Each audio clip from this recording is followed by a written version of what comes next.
Hello everyone, welcome to another video on Medicos Hub. पिछले lecture में हमने एसिटाइलकोलिनेस्टेरेज drug देखी थी जो रिवर्सिबली एक्ट होती है। उसमें हमने फर्स्ट देखा था फाइजोस्टिगमिन जो टर्सरी अमाइन था, फिर वो नॉन आयनस था, लिपिड्स था। नॉन आयनस था इसलिए वो ब्लड ब्रेन बैरियर क्रॉस कर सकता था, इसलिए हम उसको एट्रोपिन पॉइजनिंग में यूज़ करते थे। फिर हमने देखा था नियोस्टिगमिन, पाइरिडोस्टिगमिन, ये दोनों ड्रग का 4 यूज़ देखे थे हमने। फर्स्ट देखा था कि वो माइस्टेमिया ग्रेविस में यूज़ होता है, कोबरा बैट में यूज़ होता है और reversal of skeletal muscle relaxant में होता है यूज़। इन दोनों में हम एट्रोपिन यूज़ करते हैं, मतलब एट्रोपिन भी नियोस्टिगमिन और पाइरिडोस्टिगमिन के साथ एट्रोपिन भी डालते हैं। क्यों डालते हैं? क्योंकि हमें इन तीनों में सिर्फ एक्शन हमको एम रिसेप्टर पे चाहिए। हम एम रिसेप्टर को ब्लॉक करना चाहते हैं क्योंकि हमें एम रिसेप्टर की कोई भी एक्शन नहीं चाहिए, तो इसलिए हम उसके अंदर एट्रोपिन भी यूज़ करते हैं। ठीक है।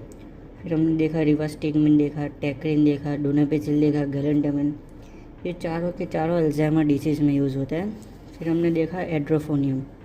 एड्रोफोनियम का क्या यूज़ देखा कि हमने वो देखा कि वो माइस्टेमिया ग्रेविस को डायग्नोसिस करने के लिए यूज़ होता है, वो डायग्नोस्टिक ड्रग की तरह एक्ट करती है। फिर माइस्टेमिया ग्रेविस हम एक अलग से वीडियो बनाएंगे उसके लिए पूरा, उसमें सारा डिस्कस करेंगे माइस्टेमिया ग्रेविस क्या होता है, फिर कौन सी ड्रग उसका यूज़ होती है। डायग्नोस्टिक तो आपको पता चल गया, आपके एड्रोफोनियम यूज़ होती है। तो आज हम इरिवर्सिबल ड्रग्स देखेंगे, एंटीकोलिनेस्टेरेज ड्रग देखेंगे जो इरिवर्सिबली एक्ट करता है। अब एक बार फिर से आपको रिवाइज करा देता हूँ, एंटीकोलिनेस्टेरेज ड्रग्स क्या होती है। Sorry for that. Anticholinesterase drug क्या होती है? जैसे कि ये एसिटाइलकोलिन है, इसके ऊपर एंटीकोलिनेस्टेरेज ड्रग एक्ट करती है, मतलब एक एंजाइम है दैट इज़ नोन एज कोलिनेस्टेरेज। वो एसिटाइलकोलिन को ब्रेक डाउन करता है एसिटाइल कोएंजाइम में और कोलिन में।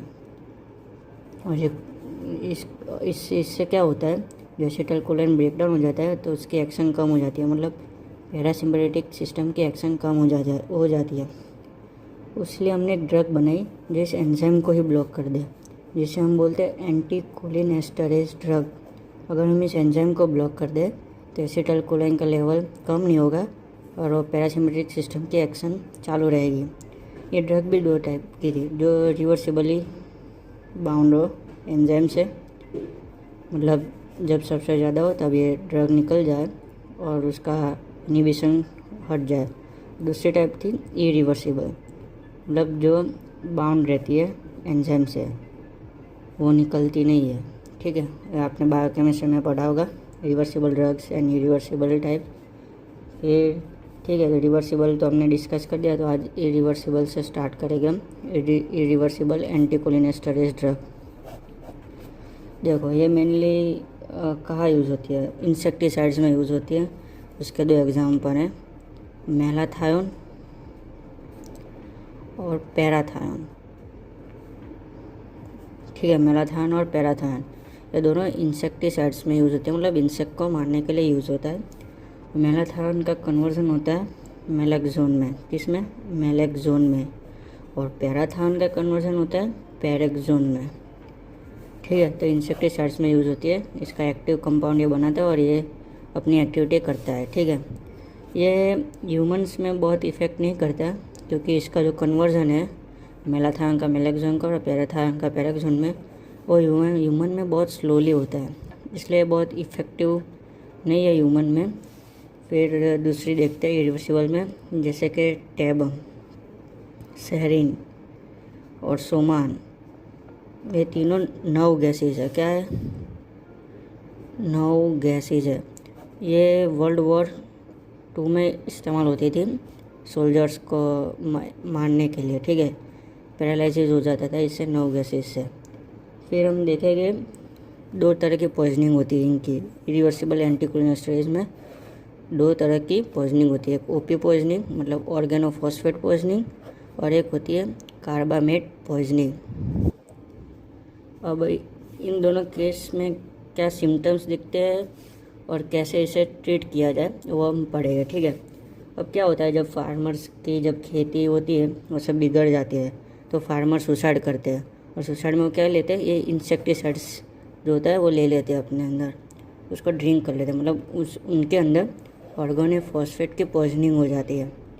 अब जब भी कोई पेशेंट आपके पास आया ऑर्गेनोफॉस्फेट की पॉइजनिंग से, तो आप उसमें क्या चेक करोगे, फर्स्ट आप उसका एयरवे, ब्रीथिंग और सर्कुलेशन चेक करोगे, ठीक है।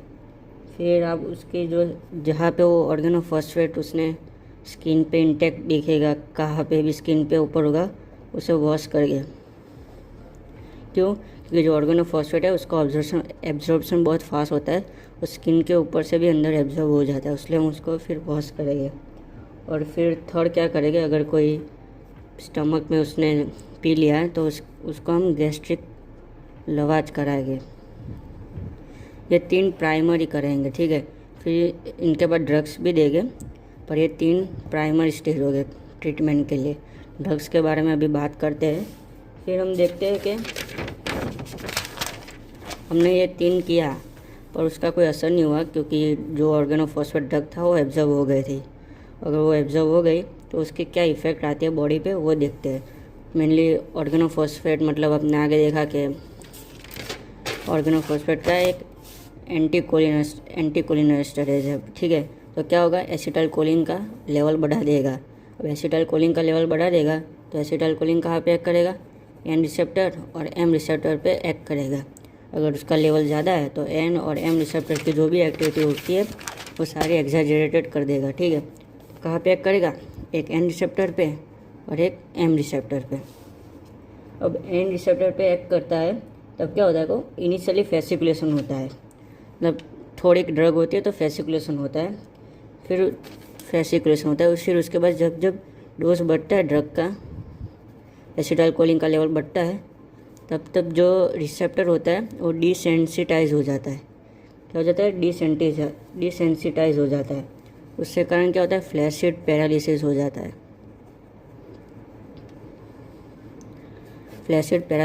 जाता है। ठीक है। मतलब वो रिसेप्टर बहुत ओवर रिएक्ट करने लगता है और बहुत ज़्यादा एक्टिव होता है, और उससे कारण फ्लैसिड पैरालिसिस हो जाता है। ये मेनली डायफ्राम में सीन होता है, और उसके कारण रेस्पिरेटरी डिस्ट्रेस हमको देखने को मिलता है, ठीक है। रेस्पिरेटरी फेलियर देखने को मिलता है। और एम रिसेप्टर पे कौन सी एक्शन करता है, जो भी पैरासिम्पथेटिक सिस्टम जो भी इफ़ेक्ट करता है वो सारे इफ़ेक्ट इधर देखने को मिलेगी। एम रिसेप्टर कहाँ पे होगा, चलो बताओ।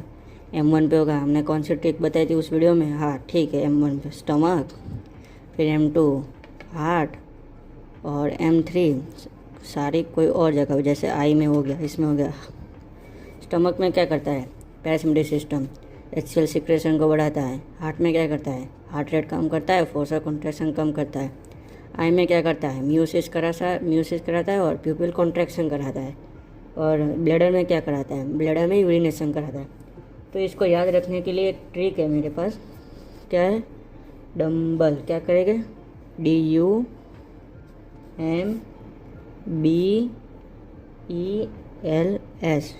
ये इफेक्ट याद करने के लिए ट्रिक है, डम्बल्स, ठीक है। डी से क्या होगा, वो पेशेंट में डायरिया देखने को मिलेगा। यू से क्या होगा, यूरिनेशन, जैसे मैंने बताया अभी। डायरिया क्यों देखने को मिलता है, क्योंकि GIT की एक्शन पैरासिम्पथेटिक सिस्टम बढ़ा देती है, पेरिस्टालसिस बढ़ा देती है, इसलिए डायरिया देखने को मिलता है। एम से क्या होगा, एम मतलब मियोसिस होगा, प्यूपिल में मियोसिस देखने को मिलेगा। फिर बी से क्या होगा, बी से 2 चीज़ होगी, एक तो ब्रैडिकार्डिया होगा, मैंने बताया ना, हार्ट रेट डिक्रीज कर देता है पैरासिम्पथेटिक सिस्टम। और दूसरा क्या होगा, लंग में क्या है, ब्रोंकस को क्या करेगा, ब्रोंकोस्पाज्म कर देगा, ब्रोंकस का कॉन्ट्रैक्शन कर देगा, ठीक है। फिर इससे क्या होगा, एमिसिस होगा, एमिसिस मतलब वॉमिटिंग होगा, ठीक है। फिर एल से क्या होगा, लेक्राइमेशन, आई की वो एक्टिव होगा तो लेक्राइमेशन होगा, ठीक है। फिर हम लेक्राइमेशन का कहाँ यूज़ करते हैं, हम ये जोग्रन सिंड्रोम में, जहाँ पे सब आई माउथ वो सब ड्राई हो जाता है, इसमें हम पैरासिम्पटोमाइमेटिक ड्रग यूज़ करते हैं, जिससे जोग्रन सिंड्रोम ठीक हो जाता है। फिर एस का पे यूज़ होगा, सलाइवेशन, ये भी दोनों जोग्रन्स में यूज़ होता है, ठीक है। जनरली हमने सारी इफेक्ट देख ली कि एन रिसेप्टर पे क्या इफ़ेक्ट आती है और एम रिसेप्टर पे क्या इफ़ेक्ट आती है। अब हम इसके ट्रीटमेंट देखते हैं। पहले तो 3 तो मेन जनरल क्राइटेरिया हमने बताया था कि गैस्ट्रिक लवाज ABC और जो था क्या था वॉश करने का था, वो 3 तो है। पर अब हम ये सब जो इफ़ेक्ट आ गए, ड्रग एब्जॉर्ब हो गए, तो ये सब इफ़ेक्ट आ गए। तो ये सब इफ़ेक्ट को हम कैसे दूर करें? तो एम रिसेप्टर को ब्लॉक करना पड़ेगा। ये सब इफ़ेक्ट हटाने के लिए एम रिसेप्टर को ब्लॉक करना पड़ेगा। अब बताओ एम रिसेप्टर पर कौन सी ड्रग एक्ट करती है? मैंने बताया था, एक ऐसी ड्रग है जो सारे अपनी बॉडी में जो भी एम रिसेप्टर होता है वो सारे एम रिसेप्टर को बंद कर देती है। कौन सी ड्रग है? एट्रोपिन। जी हाँ, एट्रोपिन। एट्रोपिन एक ऐसी ड्रग है जो सारे एम रिसेप्टर को ब्लॉक कर देता है। ठीक है, तो सबसे पहले एट्रोपिन देंगे। अब जब तुम एट्रोपिन दोगे ना, तब तुम्हें कैसे पता चलेगा कि मैंने एट्रोपिन दी है तो सब ठीक होने लगा? वो साइंस ऑफ एट्रोपिनाइजेशन देखने का। आप एट्रोपिन देंगे तब आपको साइंस आएंगे। कब तक देनी चाहिए वो भी इससे पता चलेगा कि जब ये 3 साइन आ जाए ना, तब एट्रोपिन देना बंद करना है। कौन से 3 साइन? कि सबसे पहले हार्ट रेट इंक्रीज़ होगा। क्यों हार्ट रेट इंक्रीज़ होगा? क्योंकि हार्ट को हमने ब्लॉक कर दिया पैरासिम्पैथिक सिस्टम एम रिसेप्टर को, तो ब्रेडिकार्डिया नहीं होगा, इसलिए अब हार्ट रेट बढ़ेगी। फिर दूसरा क्या देखें? प्यूपिल में डायलेशन होगा।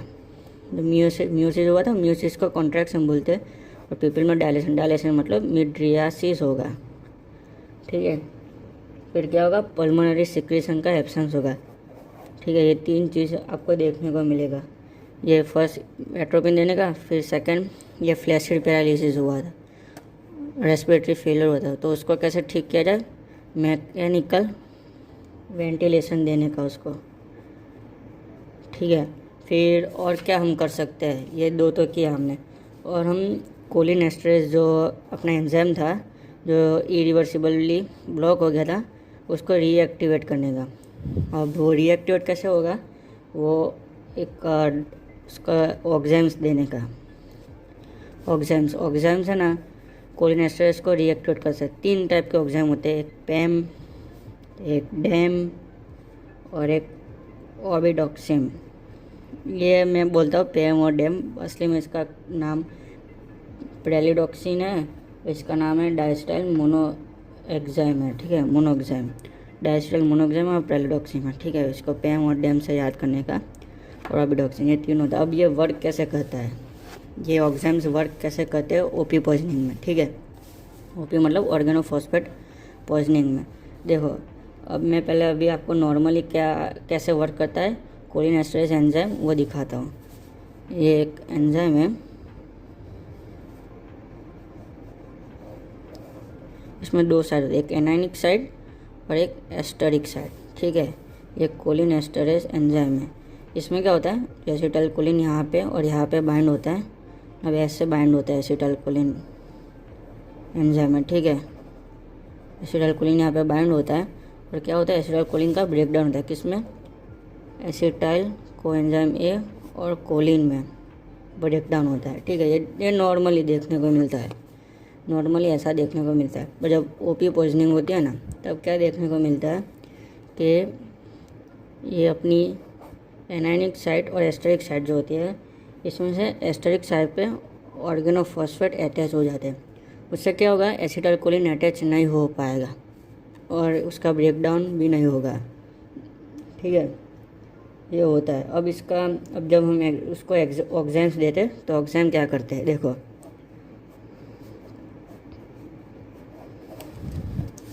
ये एनायनिक साइट है, एक्सरे साइट है, यहाँ पे तो अपना वो आ गया ऑर्गेनोफॉस्फेट। ठीक है, ऑर्गेनोफॉस्फेट आ गया था यहाँ पे, तो हम यहाँ पे देते हैं पैम देते हैं। पैम क्या था? ऑक्जेम था। वो ऑर्गेनोफॉस्फेट के साथ बॉन्ड बनाता है और ऑर्गेनोफॉस्फेट को यहाँ से लेके चला जाता है। उससे क्या होगा? एनायनिक और एस्टरिक साइड दोनों फ्री हो जाएगी, ताकि नया एसिटाइल कोलिन यहाँ पे बाइंड कर सके। ठीक है, तो ये उसके ट्रीटमेंट दी। पर एक चीज़ याद रखना कि कार्बामेट पॉइजनिंग में एट्रोपिन यूज़ नहीं होता। क्यों नहीं यूज़ होता? क्योंकि कार्बामेट पॉइजनिंग में जो हम ऑक्जेम देते हैं, कार्बामेट पॉइजनिंग में जो कार्बामेट्स होते हैं वो एनायनिक साइड पे बाइंड हो जाते हैं। अगर वो एनायनिक साइड पे बाइंड हो गए तो हम जो ऑक्जेम देंगे वो बाइंड नहीं हो पाएगा एनायनिक साइड पे, इसलिए हम कार्बामेट्स पॉइजनिंग में ऑक्जेम्स नहीं दे सकते। ठीक है, और ड्रग ऑफ चॉइस हम देखते हैं कि ओपी पॉइजनिंग और कार्बामेट पॉइजनिंग में ड्रग ऑफ चॉइस क्या है? Atropine. Atropine drug of choice है ऑर्गेनोफॉस्फेट और कार्बामेट पॉइजनिंग में। और यहाँ पे पॉइजनिंग की बात हो ही रही है तो एक और पॉइजनिंग होती है organochlorine poisoning. Organochlorine poisoning होती है। इसमें सिर्फ एक चीज़ याद रखना कि इसमें एट्रोपिन हम यूज़ नहीं करते, ये एक ट्रिकी क्वेश्चन है, ठीक है। सिर्फ एक चीज़ याद रखना कि एट्रोपिन इसमें हम यूज़ नहीं करते। तो आज हमने इरिवर्सिबल एक्टिंग ड्रग्स पूरी देख ली है। तो इसके साथ अपना पैरासिम्पेटोमाइमेटिक पूरा टॉपिक ख़त्म होता है। तो नेक्स्ट बार हम पैरासिम्पेटोलाइटिक स्टार्ट करेंगे। और अभी ये पूरा एक बार फास्ट रिव्यू भी कर देता हूँ मैं। तो जिसको भी अच्छा लगे प्लीज़ वो लाइक कर दो और सब्सक्राइब कर दो प्लीज़, ठीक है। तो अब एक बार फिर से पूरा स्टार्टिंग से देख लेते हैं। तो एंटीकोलिनेस्टेरॉइड ड्रग क्या होती है? जो एसिटाइलकोलिन का ब्रेकडाउन नहीं होने देते, उसे एंटीकोलिनेस्टेरॉइड ड्रग कहते हैं। वो दो टाइप की होती है, एक इरिवर्सिबल और रिवर्सिबल। रिवर्सिबल हमने पिछले लेक्चर में देख लिया, नियोस्टिगमिन, पाइडोस्टिगमिन, वो सारे हमने देख लिया, फाइजोस्टिगमिन। फिर इरिवर्सिबल आज देखनी थी मेनली, तो देखा पहले देखा हमने मेलाथान और पैराथान, ठीक है। दोनों इंसेक्टिसाइड्स के तरह यूज़ होते हैं। फिर देखा टेबम, सेरिन और सुमानित, ये तीनों 9 गैसेज है। फिर हमने 2 पॉइजनिंग की बात की, ऑर्गेनोफॉस्फेट पॉइजनिंग और कार्बामेट पॉइजनिंग। जब भी किसी पेशेंट में ऑर्गेनोफॉस्फेट पॉइजनिंग होती है तो उसका एयरवे, ब्रीथिंग और सर्कुलेशन चेक करने का सबसे पहले, फिर वॉश कर देने का जो एरिया वहाँ पे पॉइजनिंग हुआ था, और अगर उसने एब्जॉर्ब हो गया तो गैस्ट्रिक लवाज कर देने का। अगर ये तीनों करना है, अगर वो ड्रग वो ऑर्गेनोफॉस्फेट एंड अपना उसने एब्जॉर्ब हो गया बॉडी में तो क्या क्या इफेक्ट करता है? वो मेनली एन और एम रिसेप्टर पे इफेक्ट करता है।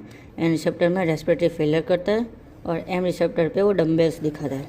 डम्बेल्स मतलब वो ट्रिक अपनी थी, वो डायडाइनेशन, मियोसिस, ब्रेडिकार्डिया वाले, वो सब दिखाता है। तो ट्रीटमेंट में क्या करते हैं हम? एट्रोपिन देते हैं और साइंस ऑफ एट्रोपिनाइजेशन को चेक करते हैं। वो क्या है? हार्ट रेट बढ़ती है, पीपल डायलेशन और पल्मोनरी सिक्रेशन को डिक्रीज करता है, ठीक है।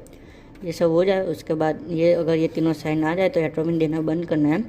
फिर दूसरा क्या कहते हैं? Mechanical ventilation. और तीसरा हम कोलिनेस्टेरेज एंजाइम जो अपना ब्लॉक हो गया था उसको रीएक्टिवेट करते हैं। रीएक्टिवेट कौन करता है? ऑक्साइम्स। ऑक्साइम उसको रीएक्टिवेट करते हैं। कौन थे ऑक्साइम? पेम, डेम और ओबिडॉक्सिन, ठीक है। कैसे करते हैं? पहले नॉर्मल देखते हैं।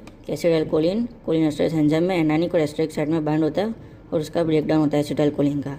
और ओपी पॉइजनिंग में एस्टरिक साइड ब्लॉक हो जाती है, ऑर्गेनोफॉस्फेट यहाँ पे अटैच हो जाता है, तो एसिटाइलकोलिन वहाँ पे ज्वाइन नहीं हो सकता, इसलिए एसिटाइलकोलिन का लेवल बढ़ता है और एन और एम रिसेप्टर पे अपनी एक्शन बढ़ाता है। एन में हमने देखा रेस्पिरेटरी फेलियर और एम में देखा डम्बल्स, ठीक है। तो हम क्या करते हैं? पेम देते हैं, मतलब ऑक्साइम्स देते हैं। वो एनानिक साइड पे बाइंड होता है और ओपी जो था, ओपी मतलब ऑर्गेनोफॉस्फेट था, उसके साथ बॉन्ड बना के उसको वहाँ से निकल देता है। इसलिए एनानिक और एस्टरिक साइड दोनों फ्री हो जाती है ताकि नया एसिटाइलकोलिन बाइंड हो सके और उसका ब्रेकडाउन हो सके। पर कार्बामेट पॉइजनिंग में ये चीज़ देखने को नहीं मिलती, क्योंकि कार्बामेट जो होते हैं वो एस्टरिक साइड पे बाइंड नहीं होते, वो एनानिक साइड पे बाइंड होते। उससे कारण क्या होता है? जो पेम था अपना वो एनानिक साइड पे बाइंड नहीं हो सकता था, नहीं हो पाता था, इसलिए वो रीएक्टिवेट नहीं होता था। फिर ड्रग ऑफ चॉइस देखी दोनों में, ऑर्गेनिक फॉस्फेट पॉइजनिंग हो या कार्बामेट पॉइजनिंग हो, उसमें ड्रग ऑफ चॉइस थी एट्रोपिन। पर ऑर्गेनोक्लोरीन पॉइजनिंग में ड्रग ऑफ चॉइस एट्रोपिन नहीं है, ठीक है। तो थैंक यू एवरीवन।